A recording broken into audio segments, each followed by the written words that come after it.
കൊച്ചായി കാണാൻ പാടില്ല. ആലിമീങ്ങളെ കൊച്ചായി കാണുന്നവന് ചിലപ്പോൾ കാഫറായി ചത്തുപോകേണ്ട അവസ്ഥ പോലും വരുന്ന അതുപോലെ ആലിമീങ്ങൾ പറഞ്ഞ ആലിമീങ്ങളുടെ ഇറച്ചി, ആ മാംസം വിഷമാണ്. അത് തിന്നവൻ ആ വിഷത്തോടു കൂടി ചത്തകൾ പോകണമെന്നല്ലാതെ രക്ഷയൊന്നുമില്ല. ഇവന്റെ ഹരികാർക്ക് അല്ലാഹു തആല കൊടുത്ത മഹത്വം അതാണ്. ഒരു ആലിമെന്ന് പറഞ്ഞാൽ അള്ള കൊടുത്ത മഹത്വം കേൾക്കണ്ടേ? ഒരു ആലിമ് ഭൂമിയിലൂടെ നടന്നു പോവുകയാണെങ്കിൽ ആ നടക്കുന്ന സ്ഥലത്തുള്ള സകല മണൽത്തരികളും ആ ആലിമിന് വേണ്ടി പൊറുക്കല്ലെത്തേടുന്നെന്ന് നബിയുനാ റസൂലുള്ളാഹി. നാം ഓരോരുത്തരും എല്ലാ ദിവസവും വാങ്ങിക്കഴിക്കുന്ന മീനുകളുണ്ടല്ലോ, ആ മീനുകൾക്ക് ആ വലയപ്പെട്ടിങ്ങനെ പുറത്തേക്ക് വരുന്ന ചാകുന്നവരേക്ക് അതിന്റെ പണി എന്താണെന്ന് അറിയാമോ? നമ്മൾ കഴിച്ചപ്പോൾ അതിങ്ങനെ നമ്മുടെ അക്കോറിയത്തിൽ കാണാനില്ല. അതിങ്ങനെ കുറച്ച് ചകലടിച്ചിങ്ങനെ വെള്ളം കുടിക്കുന്നു, വെള്ളം കൊണ്ടാകുന്നില്ല, അതിങ്ങനെ വായിട്ട് എപ്പോൾ അടിച്ചുകൊണ്ടിരിക്കുന്നു.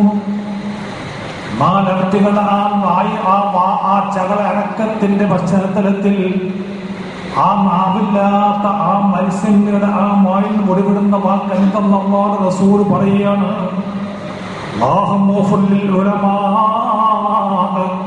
ലോകത്തുള്ള ആലിമീങ്ങൾക്കൊക്കെ നീ പുറത്തു കൊടുക്കണേ എന്ന് പ്രാർത്ഥിക്കലാണ് മത്സ്യത്തിന്റെ പണി എന്ന് നബിയുനാ റസൂലുള്ളാഹി. കോടിക്കണക്കിന് എത്രയോ മില്യൺ കോടി ഭൂമിയേക്കാൾ കരയേക്കാൾ കൂടുതലുള്ള ഈ സമുദ്രത്തിലുണ്ടല്ലോ മില്യൺ ബില്യൺ കണക്കിന് കോടി മത്സ്യങ്ങൾ വിവിധ ഇനത്തിലുള്ള കവറ്റുകൾക്കൊക്കെ പണി ഇതാണ് എങ്കിൽ ആലിമിനെ കുറിച്ച് പിന്നെ പറയാനുണ്ടോ? ആലിമിന്റെ മഹത്വം പിന്നെ പറയേണ്ടതുണ്ടോ? ഈ മത്സ്യങ്ങളുടെ പണി ഏതാ? നമ്മൾ അക്കോറിയത്തിലിട്ട് ഏത് തമ്മാടിയാണെങ്കിലും വഹാബിയാണെങ്കിലും അല്ലാത്തവനാണെങ്കിലും നിരീശ്വരവാദിയാണെങ്കിലും അലങ്കാരത്തിന് വേണ്ടി അക്കോറിയത്തിൽ താഴെ വലിയ വിലപിടിപ്പുള്ള മീനെ വർണ്ണങ്ങൾ ചിത്തക്കൊണ്ടിട്ടുകൊണ്ട് അവൻ ആസ്വദിക്കുന്നുവെങ്കിൽ അവന്റെ വീട്ടിൽ കിടന്നുകൊണ്ട് ഇവൻ ഇരുന്നു കൊണ്ട് ആലിമികളെ ചീത്ത പറയുന്നവരാണ്. അപ്പോഴൊക്കെ തന്റെ അക്കോറിയത്തിലുള്ള ആ എന്ന് പറയാൻ നമുക്കിന് മനസ്സിലാവുന്നില്ല. അത് മനസ്സിലാക്കി പറഞ്ഞാൽ തന്നെ അത് കുറിച്ചിട്ടുണ്ട്. അത് ഉറച്ചു അവനെ ഇതിന്റെ പഠിത്ത മനസ്സിലാവില്ല. അങ്ങനെ ശത്രുക്കളാണ് വാത് കേട്ടാൽ വീട്ടിലുള്ള അക്കോറി ഇപ്പൊ തന്നെ തന്നെ കുറിച്ച് കാരണം ഈ മൊയ്ലേക്കന്മാർക്ക് വേണ്ടി ധോരക്കില്ല നമ്മളെ വീട്ടിൽ പറ്റില്ല.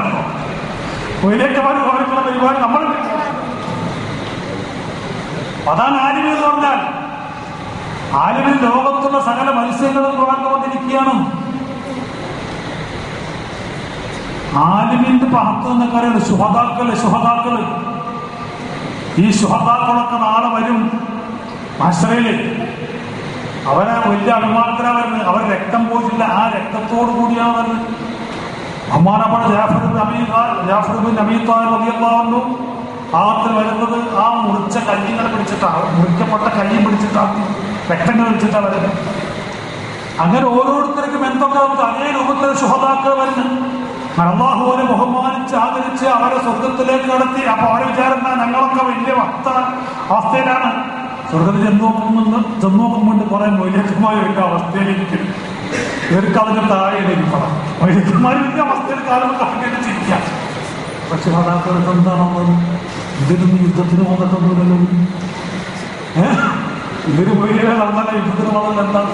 അപ്പോഴാണ് അതെ ശുഹദ റസൂലുള്ള പറയുന്നു, സ്വർഗത്തിൽ ഒരേമായുള്ള പദവി കണ്ട് ശുഹദാക്കളെ പോലും മത്തം വിടുമെന്ന് നബിയുനാ റസൂലുള്ളാഹി.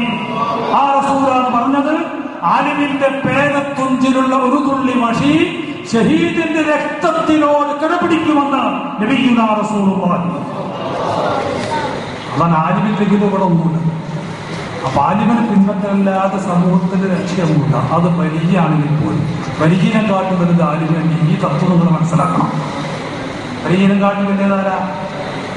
ആരാ പറഞ്ഞാൽ നിങ്ങളെ വായനൊക്കെ വലിയനെ കാട്ടും വലിയതാരാ? ധൈര്യമായിട്ട് പറഞ്ഞു പിടിക്കണം. വലിയനെ കാട്ടും വലിയതാരാ? കാരണം വലിയ നല്ല വലിയാണോ കള്ളനാണോ പറയാൻ ആലിമുമാണ്. തമിഴിലാണ് ആലിമല്ലേ.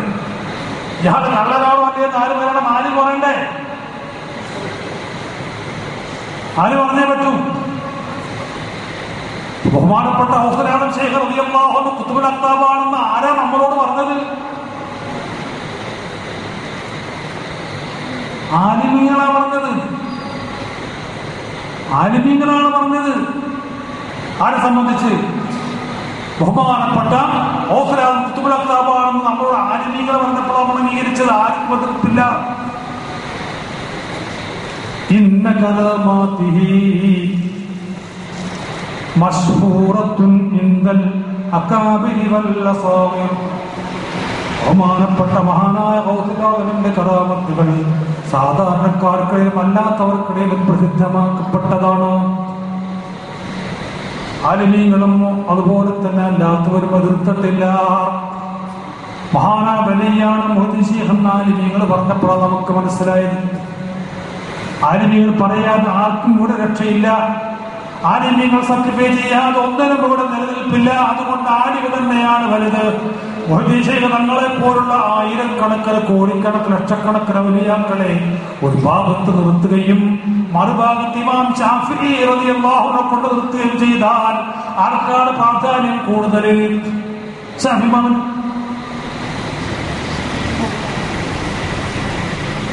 ഓഫലാദ് ശൈഖ് റളിയല്ലാഹു തആല അൻഹുവിനെയും ഇമാം ഹംബലി റളിയല്ലാഹു അൻഹു ഒരു ഭാഗത്ത് കൊണ്ട് നിർത്തിയാൽ മുഹദ്ദിസിനെ പോലുള്ള അല്ലെങ്കിൽ അതുപോലെ ആയിരക്കണക്കിന് ഔലിയാക്കളെ ഒരു ഭാഗത്ത് നിർത്തി ഹംബലി ഇമാമനെ ഒരു ഭാഗത്ത് നിർത്തിയാൽ ആർക്കാണ് പ്രാധാന്യം? ഹംബലി ഇമാമനാണ്. അതുകൊണ്ടല്ലേ മുഹദ്ദിസ് നമ്മൾ ഹംബലി മതം സ്വീകരിച്ചു. മുഹദ്ദിസില്ല ഹംബലി മതം കണ്ടോ? ആരാ റഈസു സാഹിദീൻ എന്ന് പറഞ്ഞാൽ?